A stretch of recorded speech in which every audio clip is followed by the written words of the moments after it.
Welcome to the Business of Widows, real stories of grief, grace, and God's goodness. I'm your host, Abigail Peterson, and this is a special space for those who are walking through the unimaginable. Here we share honest, unfiltered conversations with widows and widowers who have lived through deep loss, yet have encountered God's presence in the middle of their pain. Each episode reminds you that your grief is real, your story matters, and you are not alone. So take a deep breath, come as you are, and join us as we explore heartbreak, healing, holy moments, and the unexpected goodness of God, one story at a time. Hello, everyone, and welcome back to the Business of Widows podcast. I'm so grateful today to have a very special lady here with me, Sister Paula Luke. She's been another sister that I have watched from afar as she has gone through her journey of widowhood, and I know her daughter as well, and the miracles that have happened in her daughter's life. And so it's such a pleasure to have you, Sister Luke. Thank you for agreeing to being on the podcast and sharing your story today. Okay. Thank you, Sister Abigail, for asking me and pushing me. You really did. It was a gentle push, but this is out of my comfort zone. But I'm so thankful. Even though I'm reluctant, I'm so thankful that God has had his hand and his perfect timing in me doing this. And I just hope and pray I can be a blessing and that God can use me through this.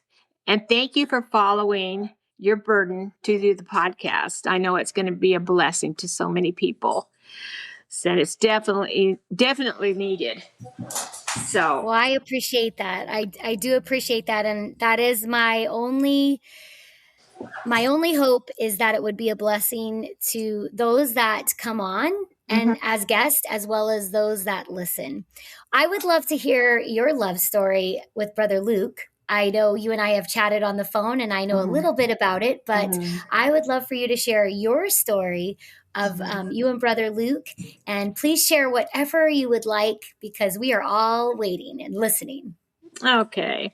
Well, first I'm going to say that I've been in church all my life. My mom came in the church in National City, California under L.T. Reynolds, and John Hodges has that church now. And she was 21 years old and I was 2 years old. And I received the Holy Ghost at 8 years old. And my mom happened to be, Brother Reynolds had left Brother Gray's church and went to National City to start a church. So it was a brand new church. My mom was his first convert. And he was a great uncle. So, her uncle. He was my great uncle. So, my mom was a wonderful woman of God, and she raised us 3 kids without my dad being in the church. It was my stepdad, but he was like a dad, the only dad I've ever known. But she raised us by herself, and she just a wonderful lady, and she passed on several years back. But so I've missed her a lot, and it's been hard because she was one of my best friends, and my husband was my best friend, and so it's been a rough time. She was instrumental while she's first in the church. She won her 2 brothers and 2 sisters to God, and they still live for God, and some of them passed on. But I was in California, and we moved to a small town in down by LA. It's called South Downey, and we were in a small home mission church, and we're there for a couple of years. And then my husband was a backslider. Well, he was raised in the church and his mom quit going to church when he was 8 years old. So he knew about Pentecost. We had a big revival, and she came in the church, and a couple of years later he came in, and right away we hit it off then. So love at first sight. Yes, we did. We hit it off, and so we got married at 21 years old. Both of us are 21, and he was already he had started preaching before we got married, and so I think it was a year after we were married, we went evangelizing, and we evangelized for a couple of years. And then we went and helped by that time, my uncle that had started the church in National City, he started 7 churches. So he was starting a church, and my husband and I went and helped him start a couple of churches. So that got in our blood about my husband, especially got in our blood about starting churches. So we went and helped him start a few churches, and then my husband and I started our first church in Lake Elsinore, California. And then we moved up to Washington State, and we started a church up in Oak Harbor, Washington. And we were there 3 years, and then we moved down to Auburn, Washington. I don't know if you know Ken Bow. We pastored right close to him. Yeah. And so we were there for 25 years. Wow. And just, we worked really close in the ministry. I mean, he ended up, for the last 15 years that we were there in Auburn, he was full time. And so he was home all the time. So we were together a lot, you know. And when people would see us, we would go anywhere as Paula and Mike. We're Paula and Mike. You know, we didn't go on separate vacations. We did everything together. And we had a wonderful life, raised our kids in the church and everything. And our grandkids got the Holy Ghost. My 2 older grandsons got the Holy Ghost in our church. And so, anyways, we went, we left there. And at 25 years, we were there at that church for 25 years, and then we retired, and we left, and we traveled in a fifth wheel from the East Coast from the West Coast to the East Coast, back and forth, and just went and like vacation. We went and preached for different people. We took care of people's churches, and we visited a lot of relatives, his relatives, my relatives, and just had a wonderful time, you know. And I am so thankful that we had that time, because that was a beautiful time for us, because we got out from being pastoring and just got to enjoy. Because when you start 3 churches, you don't have a lot of time to go on vacations. Most of our vacations were going to conferences or something like that, you know. So we had a good time. So, and he was so healthy, and everything was fine. We took a church in California for we were going to just be there forever. We weren't going to take a church, but it ended up happening, and we prayed about it, and it was the thing to do. And we loved the church, and the church people just loved us, and it was God's will that we were there, because it was only 1 year after we were there that my husband found out he had the glioblastoma tumor. And the glioblastoma tumor is a tumor that has its own blood cell. So it always comes back. They could take it out, but it's going to come back.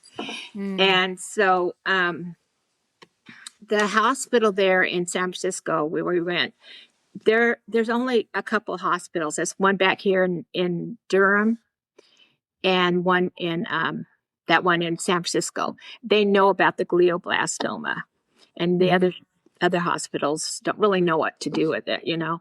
And so we felt, you know, what we were right where God wanted us to be. We weren't traveling anymore and driving, you know, that big old fifth wheel and stuff.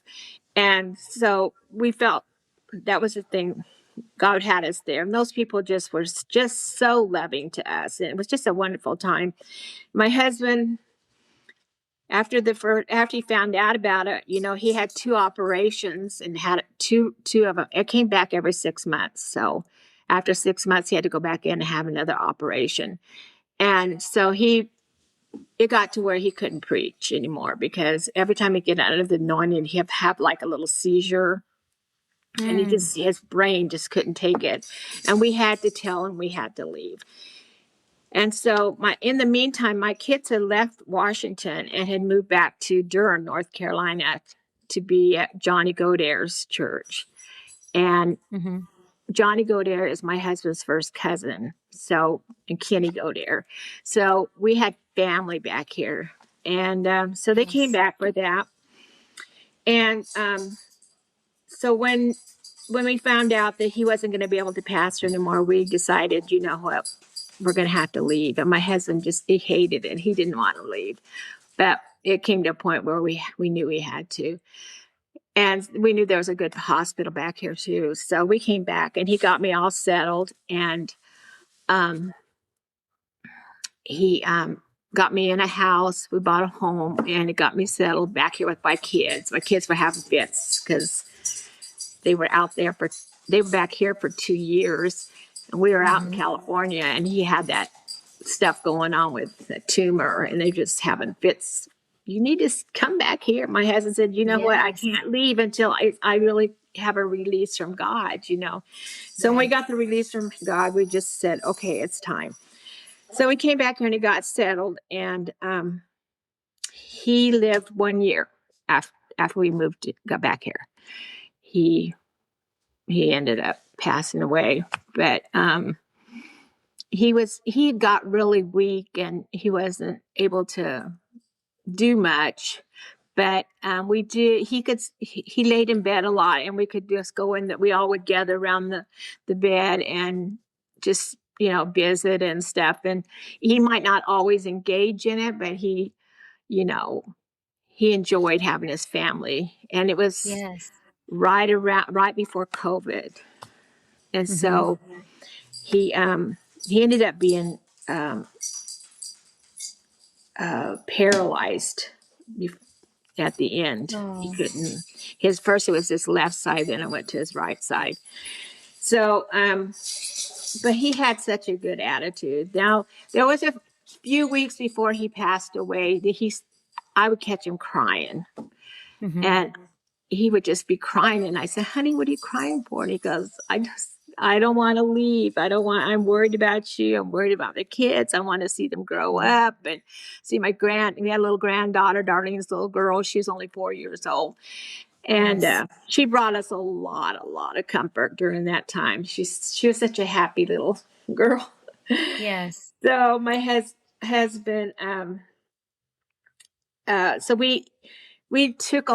one thing what we did is, which I know a lot of people, and like with you and different ones, and I feel so sorry because we had time to make little videos and recordings and stuff like that.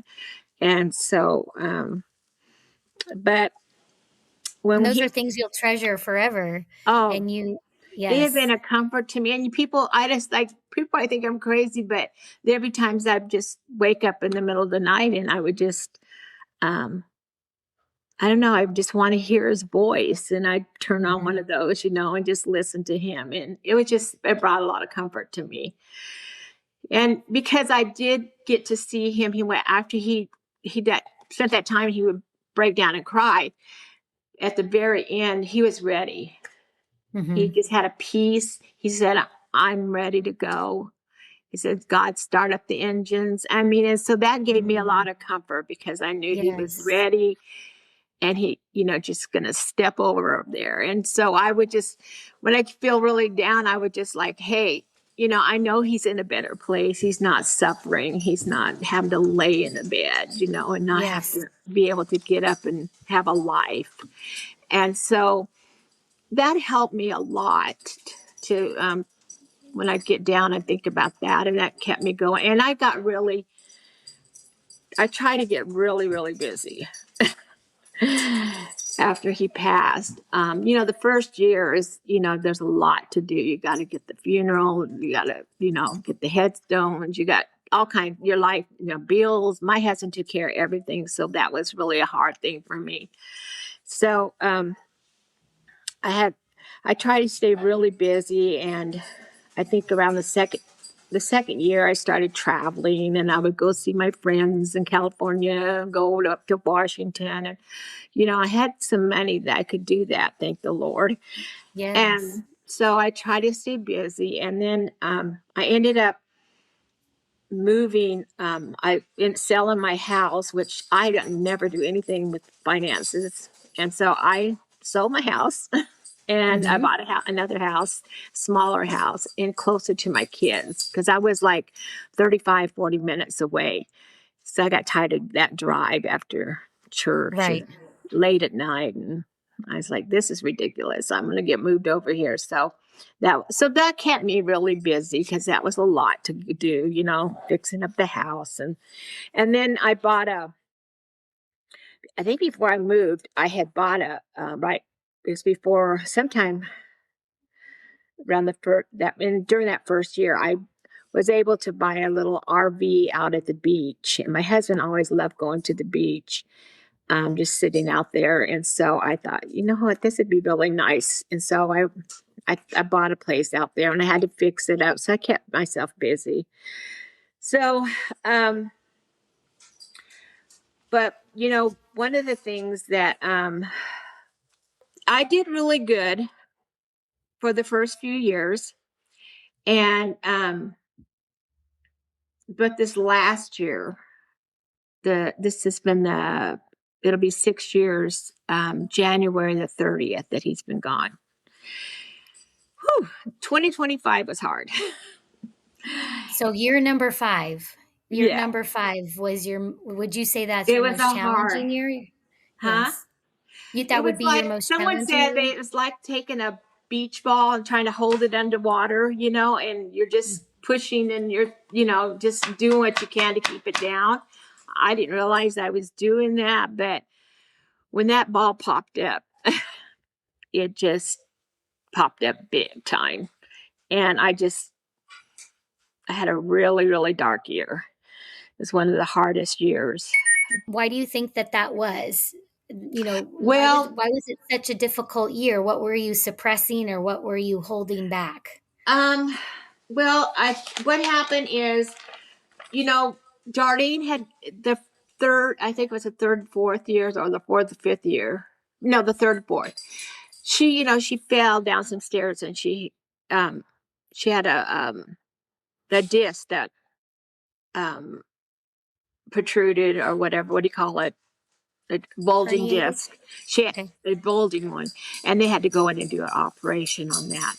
And then she's always had endometriosis really bad, and she started having anyway. She has had a lot of things happen to her and sickness and so that kept me busy because I'm trying to take care of her, take her to the doctors, taking care of Ava, so I was busy during that time. So that was another thing that was happening. And then they ended up taking a church. And so I think that then between after she started getting better and she had her operation with her endometriosis, she had to have a complete hysterectomy, and it was a real scary one because none of the doctors wanted to touch her. They all kept saying you're so bad, but Mhm. they got a doctor that said he would do it, and it's been the best thing that's happened to her. But during that time, I was busy, and then they took the church, and so then that took them away from me because they're busy with, you know, their new Right. taking a church and a Right. lot of things that happened.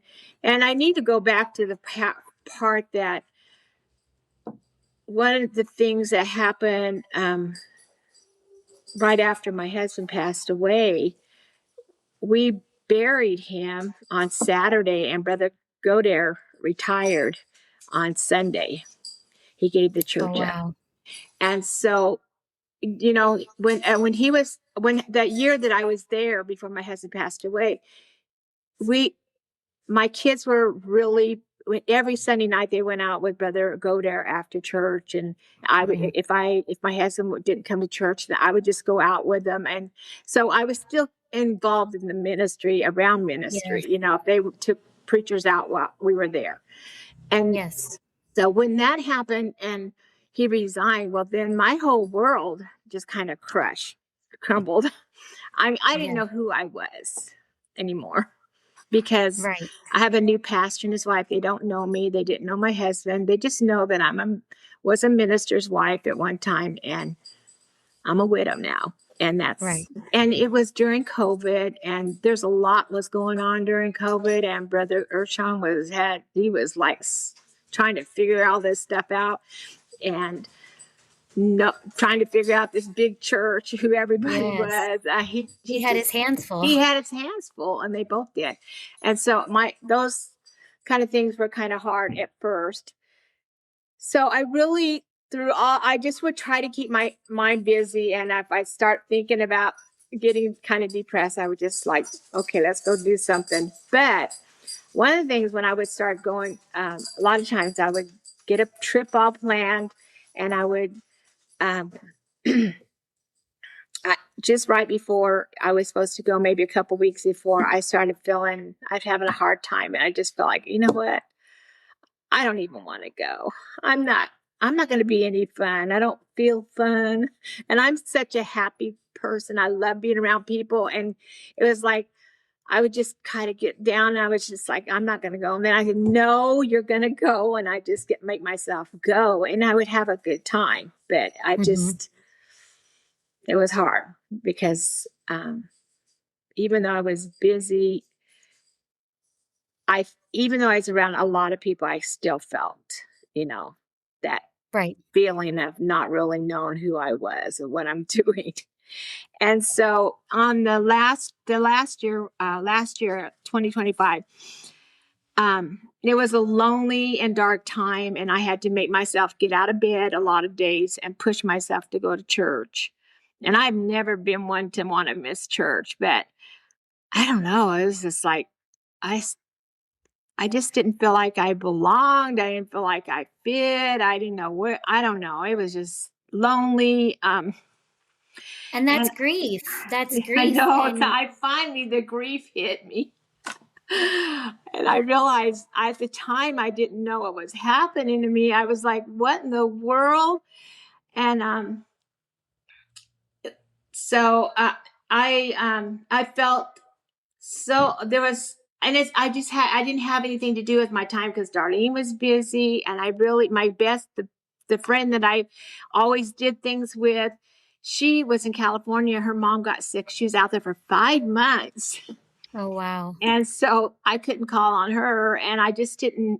I had other people that I could have, but I didn't really know them that well, to really just say, hey, let's get together. Let's go do something, So it was really Mhm. hard. Um, so I felt like, and another thing, I just felt like I didn't have any purpose, and I was just missing my husband so bad, and I would be doing something at the house, and then all of a sudden I would just feel like crying, and I've never been like that, and I just break down and start crying, and it's like, God. And then I even felt like, I don't know, couldn't feel God like I wanted to either. I guess when you're Mhm. in grief and it's hard. You know how that is. Yes. Yes. Whew. So I didn't Well, even, I really, even research, Sister Luke talks about, the brain fog of yeah. grief, and that kind of moves in from our natural life into our spiritual life. Mhm. It's like a cloud that comes over you, and you can't hardly think in your day to day. But then when you get to church, which is supposed to Yeah. be our reprieve, that Hmm. cloud just kind of follows us. It And does. sometimes it's hard to push through. It And is. we do, but there are some days and there are some moments where it's It was challenging. a struggle. And there would be times I'd be at church and I'm like, I might as well just go home. I'm not getting anything out of it, And I think, no, I can't do that. I got to stay here, And Right. God would, a lot of times God would just meet me there, and I get a good touch. But it didn't seem like it stayed as long as I wanted it to. Mhm. And it was just, ah. So, so this was very different for me. And I would just cry and pray and ask God, why can't I be happy? And I'd say, God, I need direction for my life. I need a purpose. Can you just give me a little bit of light at the end of the Yes. tunnel? Give me something that I can hold on to and go, okay, I can do this. Mhm. But it was like he was silent. He wasn't doing anything. Um, And afterwards, I would cry and get my tears out, and I would get up and I'd feel better for a while, and then it would hit me again and again. I was just feeling isolated from God because I wasn't getting any direction. And I didn't know what was really happening, but I did find out. But there, one of the, I saw this, I heard someone talk about this Psalms 56:8. It said, "You have kept count of my tossings, put my tears in your bottle." David said this, "Put my tears in your bottle. Are they not in your book?" So God, and then they said, God has to be so close to you to catch your tears. He's got to be Yes. really close. And Yes. God was so close to me during that time. And the times that we're crying and we're doing that, He is close to us. He's catching our Yes. tears. And I thought, you know what? At the time, I didn't feel like He was that close, but He was. And He was doing it for a purpose because He needed me to feel that. Because one of the things after praying and asking God, please give me some direction, that's when He started giving me direction about starting this group up with the widows. And later on, I thought, you know what, God, you knew this was what you're trying to get me to do, and you needed me to say yes to some things before you could get Yes. me. And you knew I needed to feel what the widows feel. I Yes. hadn't felt that yet. How can I go and help them if I haven't felt it, Right. Because, so now I know that I had to go through that, and I had to completely sell out to God and just tell Him, you know what, okay, if you want me to get married, I'll get married, but that's not what I want to do, and I don't think that's going to happen, but if it is your plan, I want to do your plan. And Yes. so I started saying yes to that. And I started saying, okay, God, I will speak. I will do the things that I don't want to do. I don't. And it was so I said yes, but it was really weird because after I said yes and everything, I woke up in the middle of the night one night and I was just like, all these thoughts were just coming, and I got my paper and I'm just writing them. And that's something God used to do with me a lot. And Wow. I would just write things down and just, and I was like, oh, this feels so good. I haven't done this in so long. It's been like, Amen. yeah. So, when you're going, and I used to, one of the things I did too is I listened to a lot of podcasts, and I did go on a 52-day fast. Um, and of only listening to, because a lot of times at nighttime, I just get my mind off of things. I could just, listen to a podcast or whatever. But I decided I'm only going to listen to, like Holy Ghost radio, anything Yes. Christian, uplifting.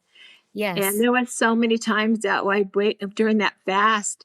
I'd wake up in the middle of the night and there would be a preaching going on, and it was something I needed right then. I was like laying there going, oh, thank you, Jesus. And Yes. get up He's out of bed always and on go, time, I even in the middle of know, the night. just what I needed. I wake up and it's just right there. And I said, wow, that's just what I needed, and I go have me a good old prayer meeting and stuff. But just God, He was with me through all the things, and I could see His hand in it. But that year was a real dark place. So, Sister Luke, you mentioned listening to podcasts. Were there any books, or were there any groups, or was there anything that you listened to during that time or read during that time that you would recommend to others that maybe helped you during those dark moments, um, where you experienced peace and maybe you experienced strength from other people's words? Would you recommend any books or podcasts? Um, you know what? The only The only thing is, I don't know if I mentioned to you about griefshare, .org. Yes. Okay. Okay. So I did never go to one, but I have talked to a couple people that have, and they said that really that it was helpful. So Hmm. I don't know why I would think about going, and I just I just didn't go. I didn't know. I guess because I didn't have anybody to go with me, and I didn't want to go by myself, so I just didn't go. Hmm. But I'm just terrible. I get in the store and I think I'm gonna just go to the store, get out where everybody's at, and I get out there and I feel so lonely just walking around. Did you ever go to that? Oh, just walk. Yes, yes. And I think that that's part of our journey and sharing with others that, and on a previous episode, one of my friends shared that, you're not a duo anymore. You Mm-hmm. don't have your partner, you don't have your person, you're a single player. And Right. when you look around, you feel that, but others don't know that. Others don't know No. that looking at you, that Mm-mm. you're a single widowed lady. Mm-hmm. They just assume maybe things, and yet deep down inside, we're looking around and we feel like we have this big giant red W, and Yeah. that says Yeah. widow, Yeah. I'm by myself.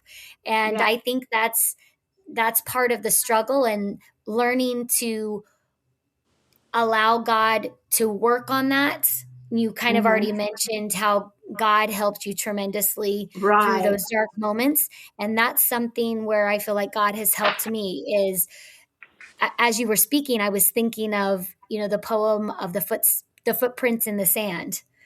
And where are you, God? I only see one set of I know. footprints, I know. but God is carrying Yeah. us through all of these trials and all of these Mm-hmm. dark moments where we Yes. feel so desperate and alone, but He's Yeah. there. I know. I'm in my mind. I was like, I know you're there, God, and I know you have something for me.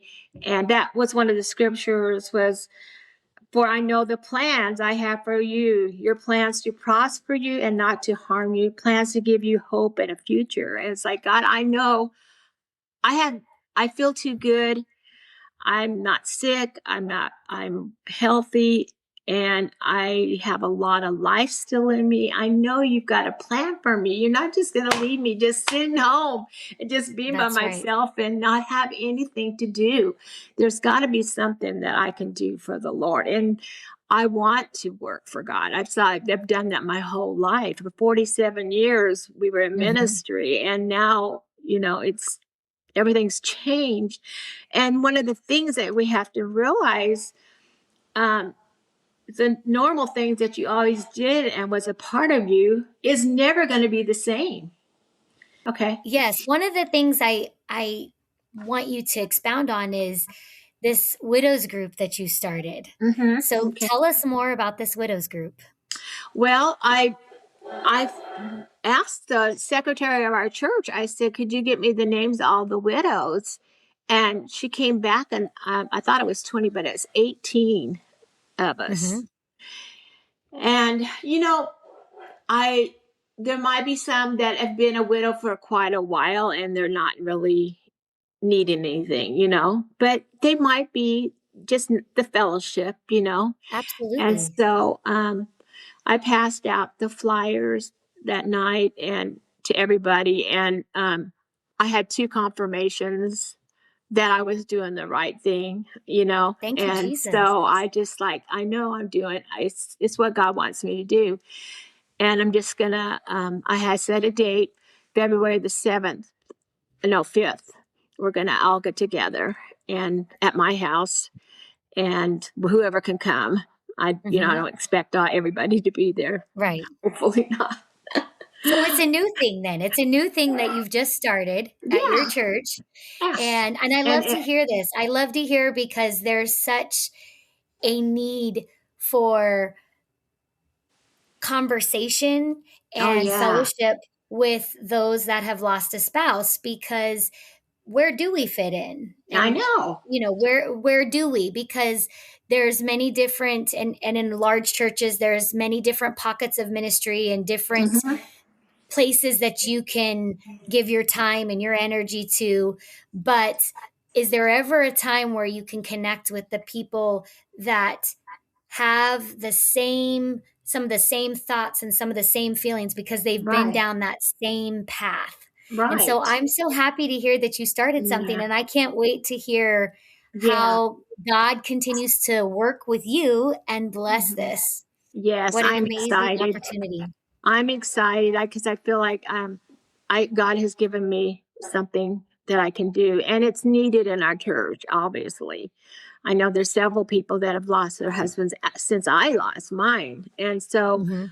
there is one lady. She's just really, really. She's always been a person, and she's you know been very involved in the church, and but she's older now, but her husband passed away, but she's not coming to church as much, and she's Mm. started having physical things, and she's not letting anybody get in her circle. She's kind of pushing Yes. people away, and I was hoping, maybe, that during this time that we can get her to come to want something and just sit around and just visit with people. And And it's an when open I door. It's an open door to share and to Mhm. share things that that you remember from the past and how you're currently feeling, and a Yeah. safe, I always call it a safe place. It's a Hmm. safe place to have conversations and to not Right. feel like you're burdening somebody else, because we're all sitting there nodding our heads and saying, "Yeah, me too. Me too. I felt that same way. Exactly. I've been there." So Then besides with a group like that, though, there might be some that happen to sit next to each other and they get in a conversation and they really click and they can become friends, and Mhm. just binding together, and letting each other know we're praying for each other. We all know what Absolutely. what we're So going through.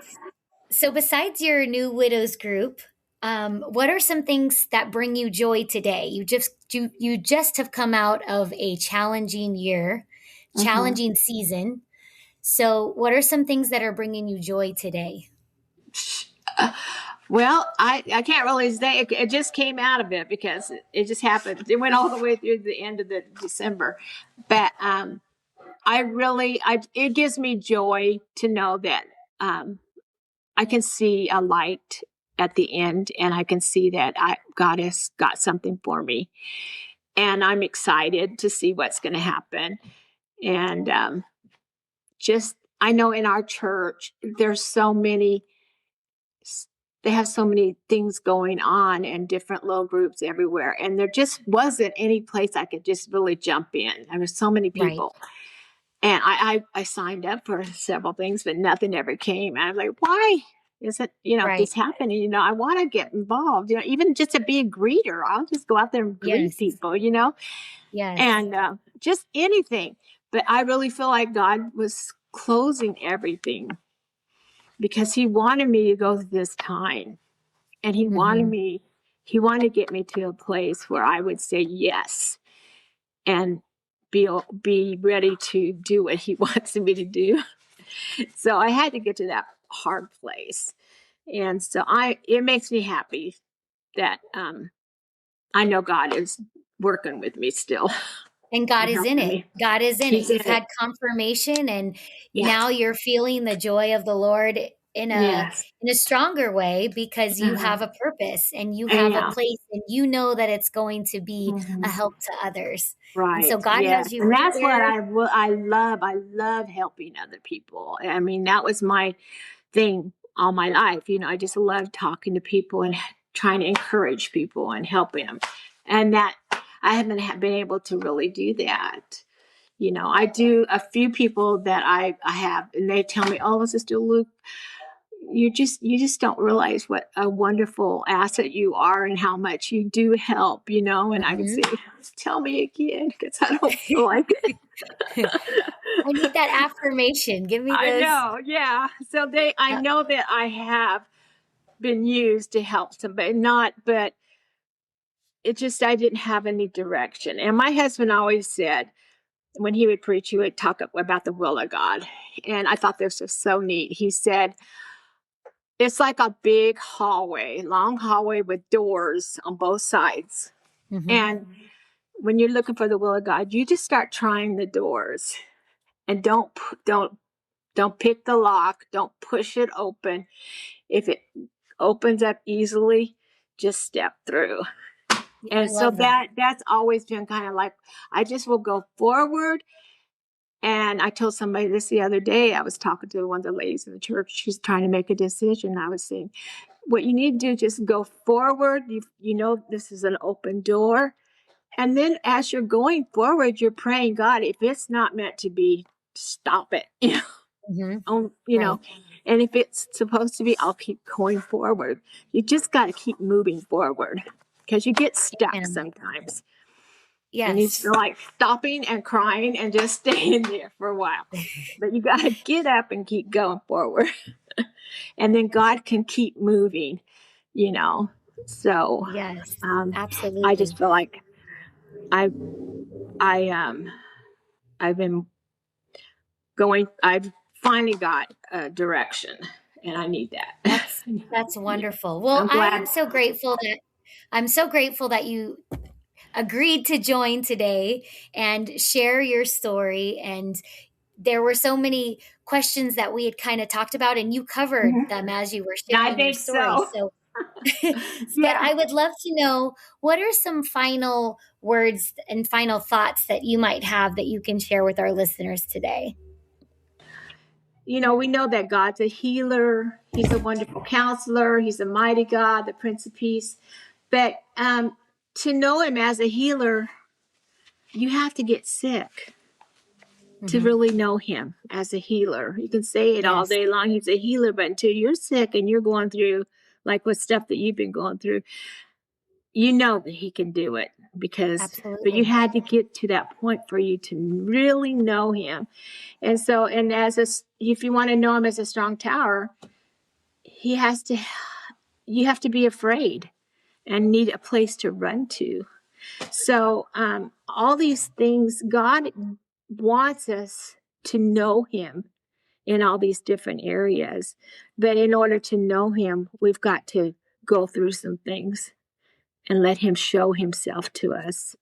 And that's going through a death like that is, nobody wants to go through that. But if God can make us a better person and help us to be an instrument that he can use and Yes. be glory to God, I want my life. I've always said, I don't want to die and just to die. I want my life to count. I don't want to live this Amen. life, just living the life, just going through the motions. I've always said, God, I want my life to count. I want to be a blessing. I don't want Yes.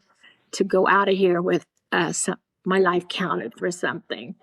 And so That's God knew beautiful. that. That was my desire forever. I would tell God, I want my life to count for something. That's And I think beautiful. when I hid behind my husband so many years, because we were together, we were like a team, and it was easy to just, my life is counting through him and his ministry, you know. Yes. But And now God, I'm like, you still have time. You know, I shared with the last guest, mhm, God gives everyone a timeline, and your timeline is still going mhm, on. And it so is, what you're doing from now until God calls mhm, you home is important. And right, God does have something in store for us. yeah, And, I always go back to what I've heard preached my whole life: work while it is yet day. It's still yeah, day. It's still yeah, day, and there's still work to be done. And so right, use me, God, and let me be what you want me to be. right. Whatever you want me to be, That's it. I want to be that. And And I we just, tell him that, and so he puts us through the trial to see if that's really, you know, and it that is very challenging, because being is. tried in the fire Yeah. is is a major But test of if we faith. can realize that God is doing the work and he's putting us through something, but he has a purpose He knows what he wants at the end. And he has an expected plan for our life. And we just got to, remember that and not, you know, ask questions and just get frustrated with all of it. We just have to keep telling ourselves, no, God has a plan. He knows what he's doing, and I'm going to have joy in my life. So, I absolutely believe that. And we're going to end the episode on that. okay. God does have a plan for our life, Okay. and we do need to have joy in that. So Okay. thank you, sister, for Okay. joining me today. It's Okay. been a wonderful blessing to me to listen to your words and to see how even after Brother Luke passed away, you went through a dark time, but God has still been faithful. And when you walked down that hallway Right. of what do you want me to do, God, that God did open the door. And now He you did have open. a new plan. And I Mhm. pray that God blesses that and blesses your new widows group. And do Okay. keep us I posted. will. And if anyone is listening from your area of the country in North Carolina, right? If they're a widow, maybe they can be a part of your group too, and Right. they'll know how to get in Definitely. contact with you. But Yes. it's been a blessing, and Okay. thank you to everyone that has been a listener today, and we'll see you on the next episode. Thank you for listening to The Business of Widows. If today's conversation brought you comfort, clarity, or hope, I invite you to subscribe, leave a review, and share this episode with another widow or widower who might need it. Remember, you are loved, you are seen, and you don't have to walk this road alone. Join me next time as we continue sharing real stories of grief, grace, and God's goodness, because healing is holy and hope is still alive.